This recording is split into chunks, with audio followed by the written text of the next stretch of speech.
Clothing it serves a purpose, and the purpose is not just to make you look different every single day. It's to keep you warm, it's to protect you from the weather, from people looking at your naked body. It has a definite purpose. And you want to say thank you, and you want to acknowledge that, and then you build a relationship with the things you have. It goes directly against the fast fashion industry, where every week there's a new collection you can choose from, and you just buy things because they're cute and they're cheap, and I don't want to have anything to do with that.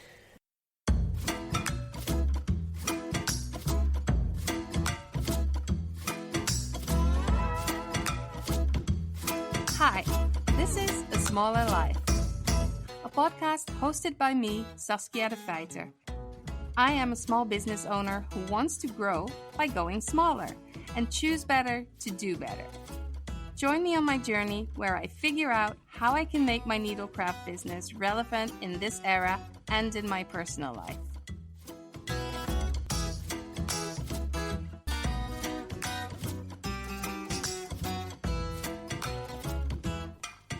Welcome everybody. We're back at A Smaller Life, and I'm here today to talk to you about my personal wardrobe plan.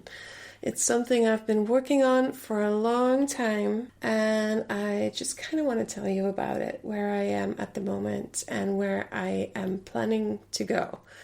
So welcome here if you are new. So great to have you. If you are a returning listener, I'm super happy that you're back.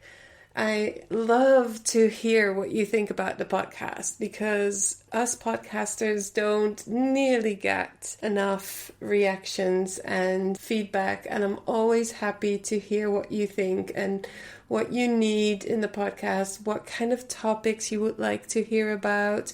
If you like interviews or solo episodes, I'm making this for you. So you have to tell me what you like, and I'll see what I can do. So we have some interviews coming up in the near future, but today it's just you and me. Oh yeah, so get something to drink, get your knitting, your crochet, your needlework, whatever you do. If you're a tattooer, get your needle, just needles out, and I hope you'll enjoy this. So my wardrobe plan, I have in front of me a big notebook. If you're a returning listener, you probably know that I'm a big fan of the bullet journal. I keep a bullet journal and have everything in there for that purpose, because I have everything in one spot and I can keep track of things. I just really love the process and the way it helps me focus and get my things done that need doing without being distracted by all kinds of sharks and squirrels, and I get that a lot. So I love my bullet journal, but this feels like such a big plan where I also want to stick some stuff in here and maybe fabrics and ideas, and I wanted to have a specific notebook for this purpose alone. And so I started one. So my wardrobe, let me start off by saying what it kind of used to look like.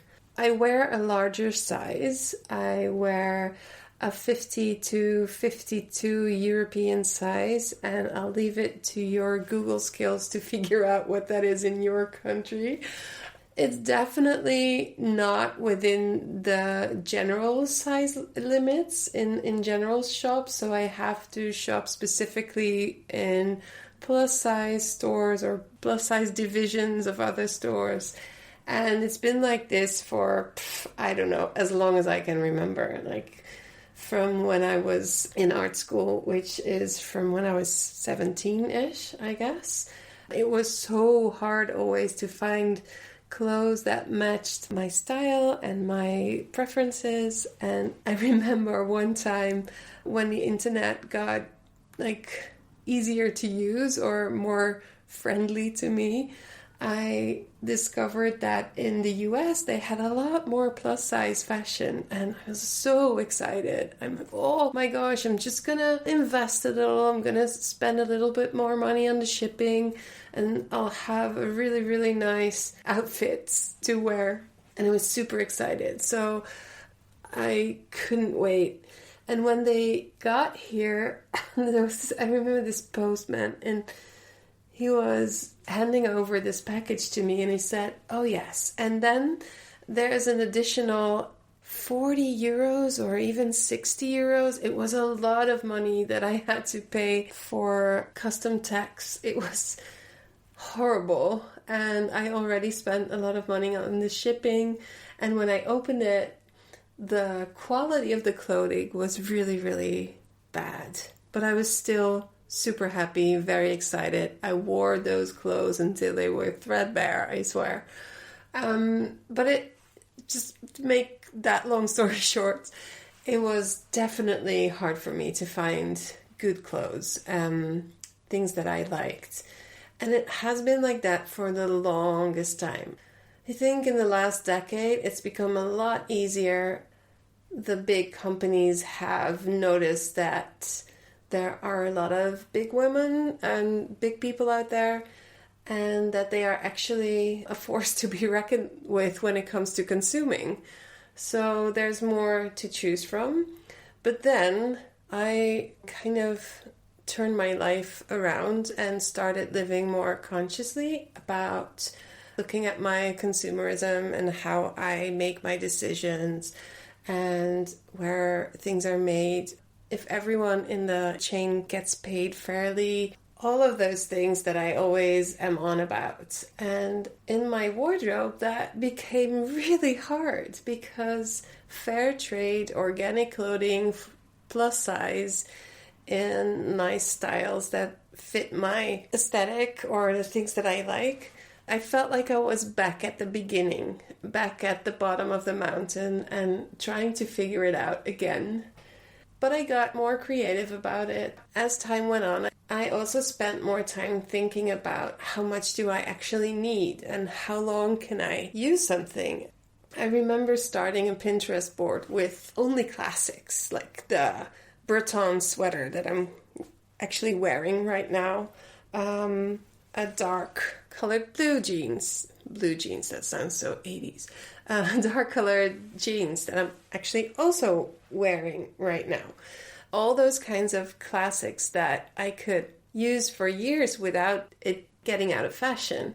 I thought that was a great idea to focus on that. And then make it my mission to try and collect all of those basic designs for my size.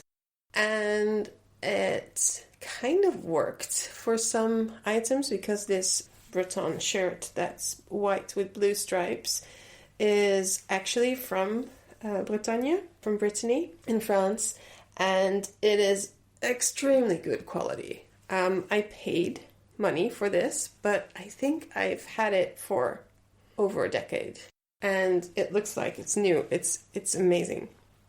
So buying less, buying things that don't go out of fashion, that are not super trendy, and trying to buy better quality then became my way to go. And I actually still do that. And sometimes I make a mistake. I recently sold a pair of a classic English shoe that is worn by Britpop lovers a lot. It was a kind of suede type shoe. I love them because they're so classic, they're so cool. But when I wear them, I feel like I'm a math teacher. So then I try to pair it with my Fair Isle vest and just kind of really overdo the math teacher look. Like, excuse me, math teachers, I'm not talking specifically about you. It's just that general idea of the nerdy teacher, and it just wasn't a good look. So I just saw them on the Vinted app. But I do still have a lot of different pieces that have been with me for a long time. my jeans that I'm wearing today because I am aware that jeans is one of the hardest things to get as a plus size woman, and getting organically made organic jeans, or at least the type of jeans that doesn't use up so much water, it's the worst fabric to buy, really. And I have mended mine because I tend to wear out the inner thigh quite fast because they chafe or rub. You know what I mean? They wear really fast. Faster than if you have more slender legs, let me call it that way. So I didn't want to buy new jeans. So I thought, okay, I'm going to fix them. I'm going to do the Boro style Japanese sashiko embroidery, like using contrasting sashiko thread and putting a piece of jeans on the spot where it's worn, and then embroidering with an up and down movement so that you have your jeans patched. And I really love the process. It took me a day and a half to fix it. And I planned to do this. Oh my gosh, I must have planned. I had the jeans lying, waiting for me to do it.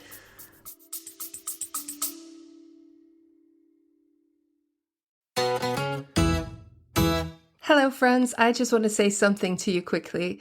So if you're liking the podcast, if you're liking what I'm talking about, consider joining the mailing list. I have bi-weekly updates on the podcast and or business insights and tips. The occasional exercise to get you ahead. If you want to actually talk to other business owners about the things that I talk about here on the podcast, why not become a Yavol community member for as little as €8.50 a month? That's like buying me coffee and a croissant. But don't do it for me though. Do it for yourself, because I promise that you will get something out of it, either the emails and or the community. So you can either go to the show notes or sign up through yavol.myflowdesk.com/pattern shift. I hope you'll join us.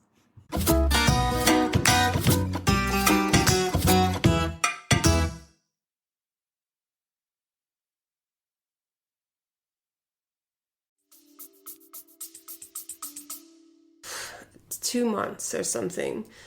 Because when you have kids, or at least my kids, my family, in the weekend, I don't know what happens. We clean the house in the weekend and there's just not that much time to do it. And so I kind of decided this is the day. So Sunday and a bit of Monday, I did my sashiko embroidery, and I'm really happy that I can wear this jeans now.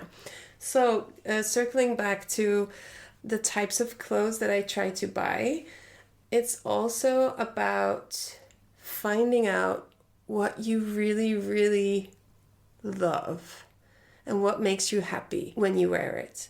So whenever you put on a piece of clothing and you're not really happy, it's too short, it's a little bit too tight in places, it's not comfortable, it's too comfortable, you feel like you're wearing your pajamas, all these kinds of things are worth investing and trying to figure out what your ideal wardrobe would be. Because if you're making a conscious wardrobe, the thing is you don't need a lot of items. And if you don't need a lot of items, you can take your time to find or to make the item that you really want or need. I would say need, but it kind of goes together. For me personally, need goes before want. It used to be really different, but now I try to figure out what I need, which is, I'm going to talk about that next. So I took some time to figure out what are things I really like. And you've heard me talk about Marie Kondo a lot. I really love her philosophy, and I made it my own in different ways in my life, in work, in my private life, in my home, in lots of ways. I live by the idea that I can say goodbye to things that have served their purpose which used to be such a huge problem for me because I didn't want to throw away things that were perfectly good, but that meant that I was swamped and overwhelmed with lots of things and stuff, and that made me really unhappy. So moving house, emptying the shop, I really got deeply into the Marie Kondo philosophy of then I know it sounds a little bit silly, but it really works. If I have a piece of clothing that's not wearable anymore, I'll say, thank you. You gave me a great time and now we have to say goodbye. So thank you and goodbye. And then we say goodbye. And my kids do that too, which I really love it. And it's just a way to really acknowledge that clothing it serves a purpose, and the purpose is not just to make you look different every single day. It's to keep you warm, it's to protect you from the weather, from people looking at your naked body. It has a definite purpose. And you want to say thank you and you want to acknowledge that. And then you build a relationship with the things you have. It goes directly against the fast fashion industry where every week there's a new collection you can choose from and you just buy things because they're cute and they're cheap. And I don't want to have anything to do with that. So I went to my closet and it took me a long time. I think all in all, the big one was more than 5 years ago. And then last year when I moved again, and in between, it's just become a practice right now where I just put all my clothes on my bed and then I kind of go like, whoa, I still have a lot. And then I take every piece. Normally, if I do a quick one, I'll just hold it up and I'll feel it and I'll look at it and I'll know, is this something that I wear? Can it stay or does it have to go? And then I decide, do I throw it in the bin or is it good enough to give to somebody else? Preferably somebody that I know. Then I know it's going to go to a good place and it's going to be used. Whereas I just saw this documentary again. It's a Dutch one. I can link it in the show notes. And I already kind of knew this, but it's always so shocking. A lot of textiles and clothes, they end up in third world countries and the quality is really bad and they really can't use it there. And it's like this whole industry where people make money of the idea that us in the first world countries, or at least where I am in the first world country, we think we're doing the right thing to put our clothes in the container so they can go to people that need it. And that's where our thought process ends, but that's where a whole industry begins. Okay, I'm not gonna go into that. Not deeply. If you're in Holland and listening in the Netherlands, I would really recommend to watch this documentary or this investigational journalism. So I try to give it away to somebody close to me or somebody that I know. Do a clothes swap. I have some friends that have similar sizes, not a lot, but some. And I sometimes get clothes from other people that have similar sizes that I lovingly wear and use until they're done. So last time when I put all my clothes on my bed in a big pile, I decided I'm going to do this really thoroughly this time. So what I did is I put every single outfit that I own after a first shift. Like the first shift is easy. Like the things that you need to let go are sometimes really clear.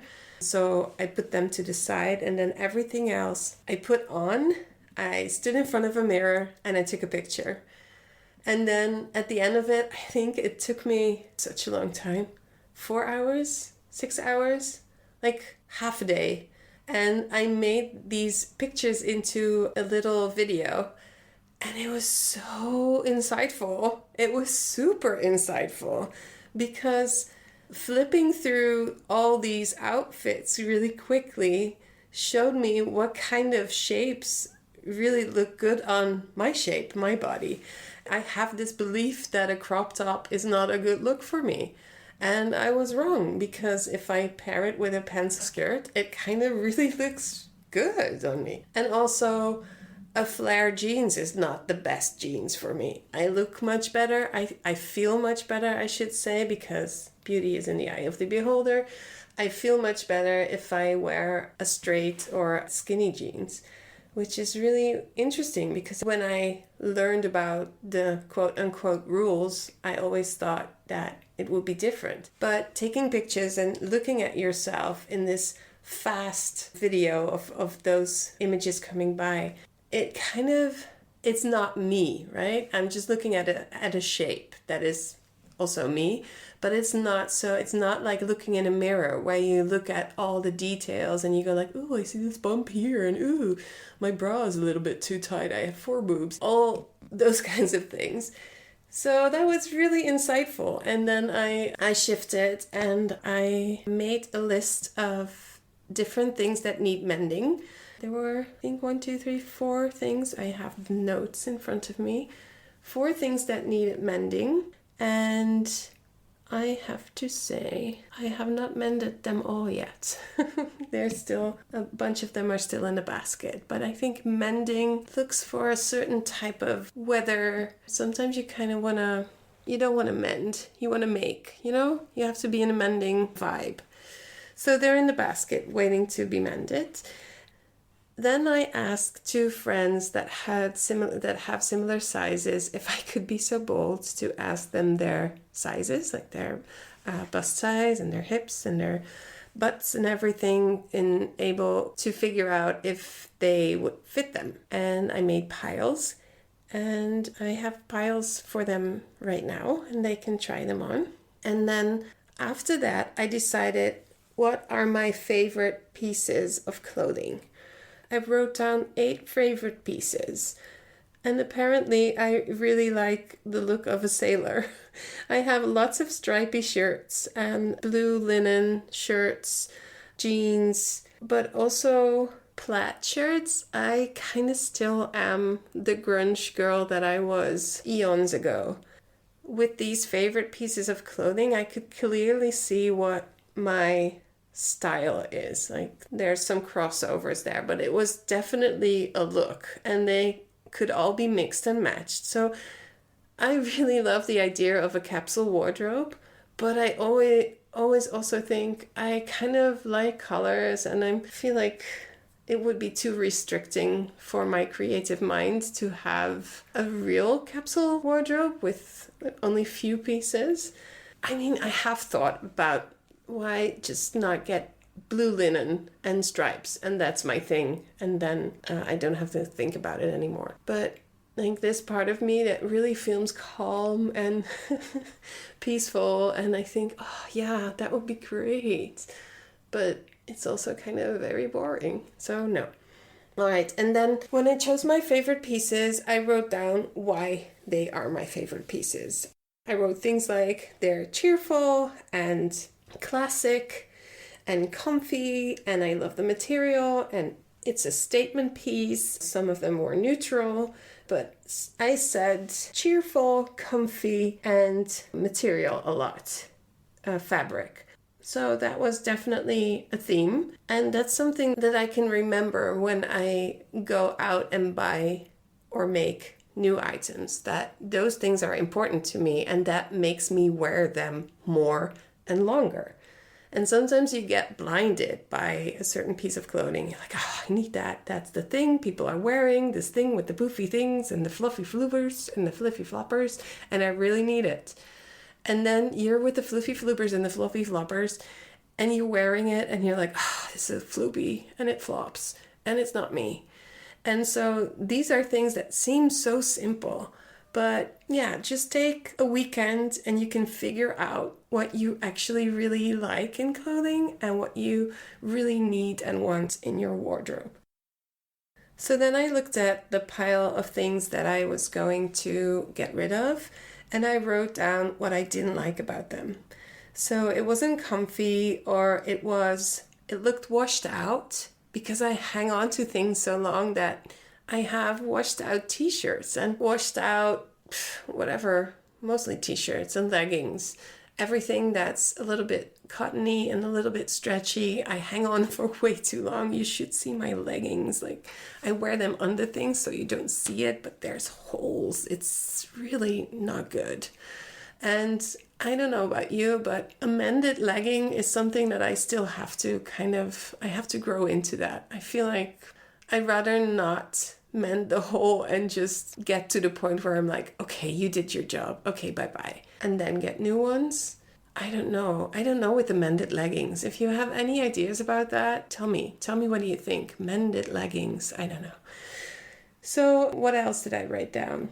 Oh, it had not enough shape, because that's what happens a lot in larger sizes. You get these tents. And sometimes it's comfortable and you feel like, oh, I can hide in this thing, but it just doesn't look that good. And you can actually have things that give you shape that are also comfortable. It is definitely possible to have those two things. And again, I do not want a large wardrobe, so I can note what I like, what I need, what's important, and start looking for or making those items. That's my ultimate goal. I don't like materials that are not natural. That was definitely a thing. And pastel colors. They're mean. They always creep up on me, pastels. Because I kind of like them, but I don't like them on me. So I buy them because I like the color, and then I wear them, and then I feel like an oyster or something. And then the next thing, I looked at my lifestyle. How am I using my clothes? Where am I most of the time? If you're listening, and if you're on a horseback like half of the time, or if you're in a rowboat, you'll wear different clothes than when you're in the office. And you don't need a lot of office outfits if you are on a horseback riding in the distance to the end of the world. So for me, I mostly work at home. I exercise twice a week. I love relaxing at home. There's not a lot of party time at the moment. It's getting back there, but I'm not a big party person. I made a pie chart and party is the smallest one. I don't go out to dinner much, so I don't need a lot of dress-up clothes, but I need things that make me look good and are comfortable, mostly. And I really want, if I do have a party, I love to dress up. So I want a few things that can really, like sparkle and grab the attention, because sometimes I really like that. So yeah, I wrote that down, and then looking at, am I getting some special dates, some special events? Is there any wedding in the future? I'm looking at things like that, and I don't have them. So I don't need things like that. And if it's not restricted because of COVID, we do go skiing once a year for a week. And so I do need some ski outfits and things. And when we talk about, this is a whole different thing. It's a separate topic, but also on topic. When we talk about exercising and skiing and plus size, that's a whole different matter, because trying to find exercise gear, plus size, fair trade, organic, environmentally friendly, animal friendly, all of that is so hard. But it can be done. You can make decisions. There are brands that do it. Just make sure those brands are not on the other side of the world, so you have to fly them over to you, which just also does not make sense. But what I do, I really do not wear lots of high-tech sports gear. I have pants that are kind of waterproof. I obviously have jackets that are also waterproof. So for exercising outdoors and for skiing, my pants and my jacket are like modern fabrics. But underneath, I wear wool. I wear knitted sweaters. I wear woolen t-shirts and woolen leggings, and all of that is easier to find or make. So if I go outside and I exercise, and if it's not really raining and not freezing, you'll find me wearing lots of wool and sweatpants. Or not sweatpants, but like techie, a little bit of techie pants. If you really want to know what brands I buy, and so send me an email, info@ja-vol.com, and I'll give you all my tips and tricks, but I'm not sponsored and I don't want to put in some free ads here. So you can just email and ask me and I'll happily tell you.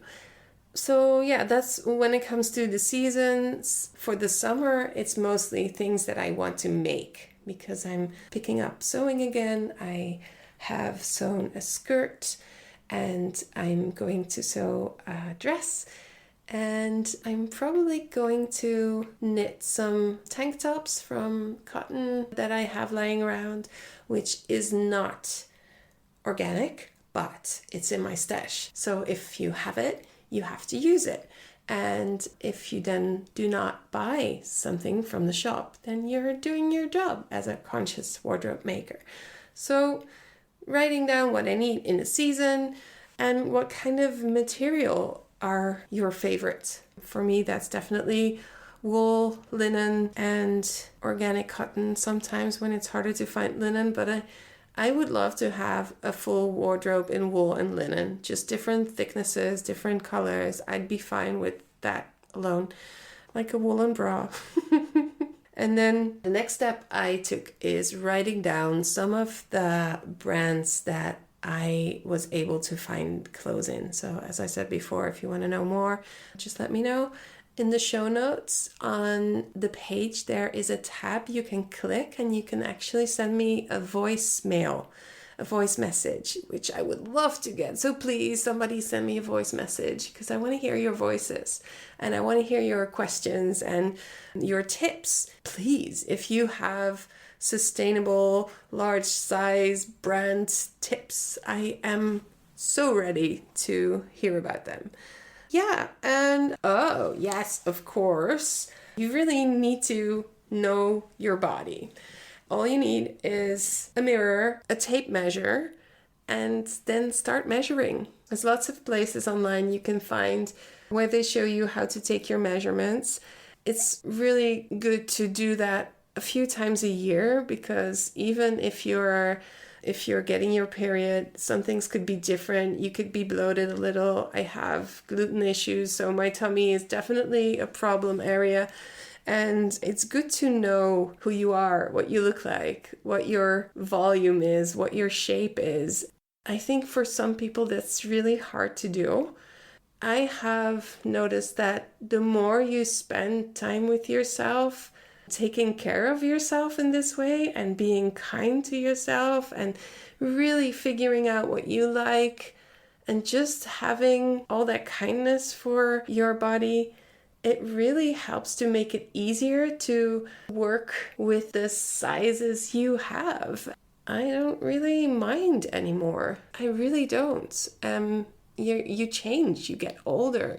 It's so important to embrace the healthy parts of the body that we have and caring for it.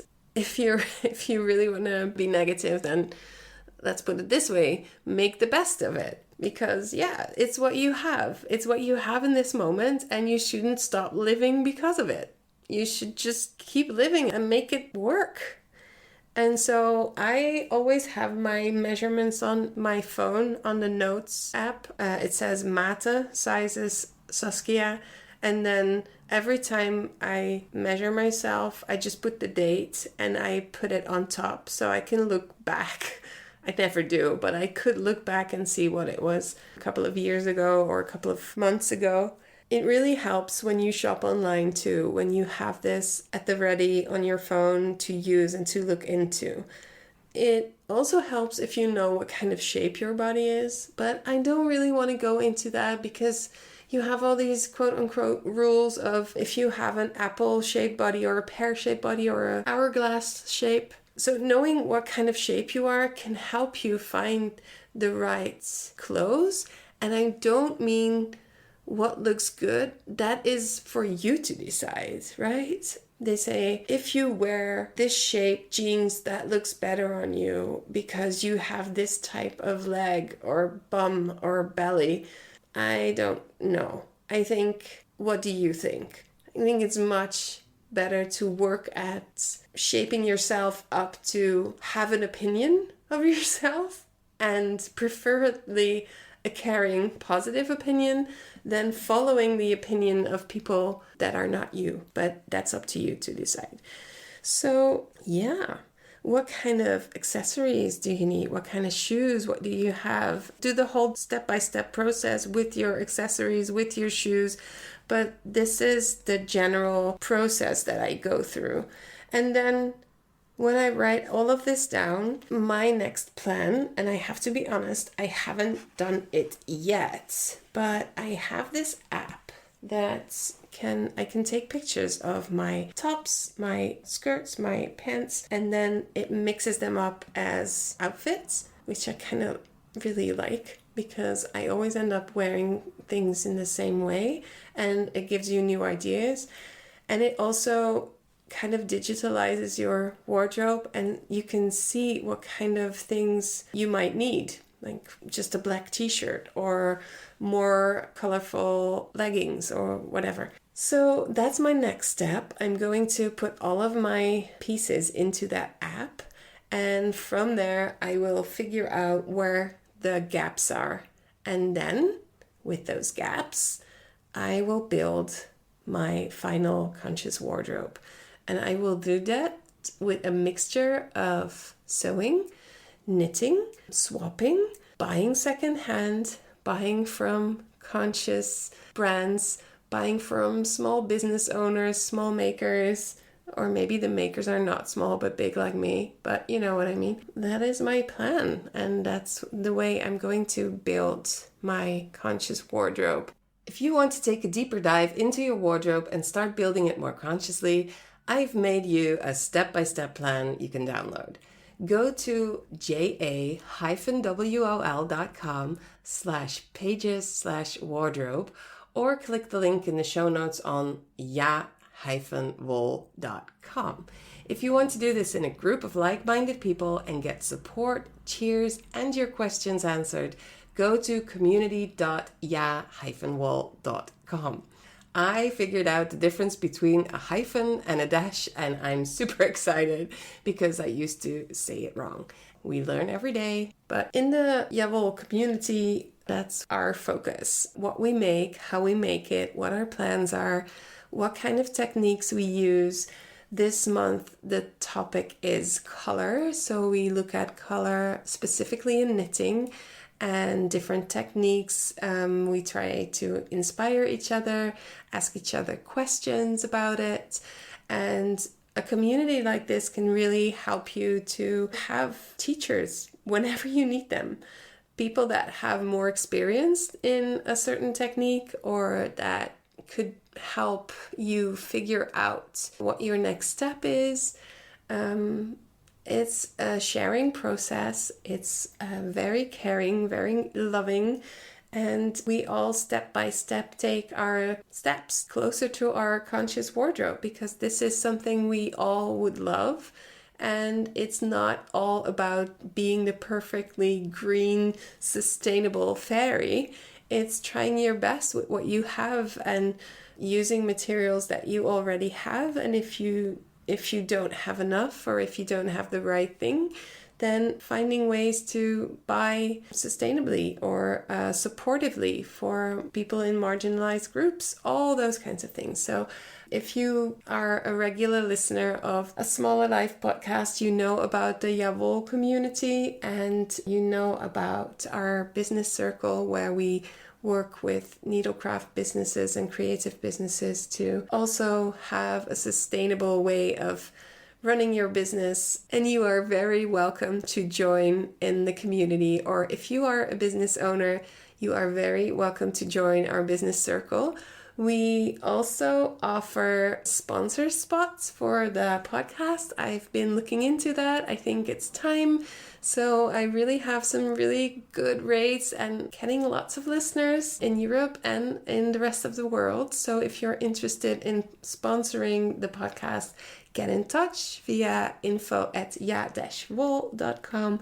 And if you go to the show notes on the website, you'll find all the other information. I have loved talking about my wardrobe. I think I've shared a lot of this process for me, and I'd love to hear from you. So leave a message on the show notes page on the tab, and I'd love to hear from you. Thanks a lot for listening, and I hope you'll be back for the next one. Bye!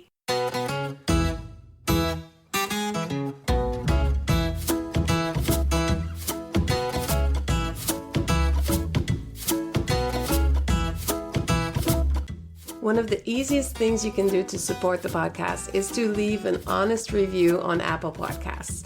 Subscribe to the podcast on the platform of your choice so you'll never miss an episode, and share.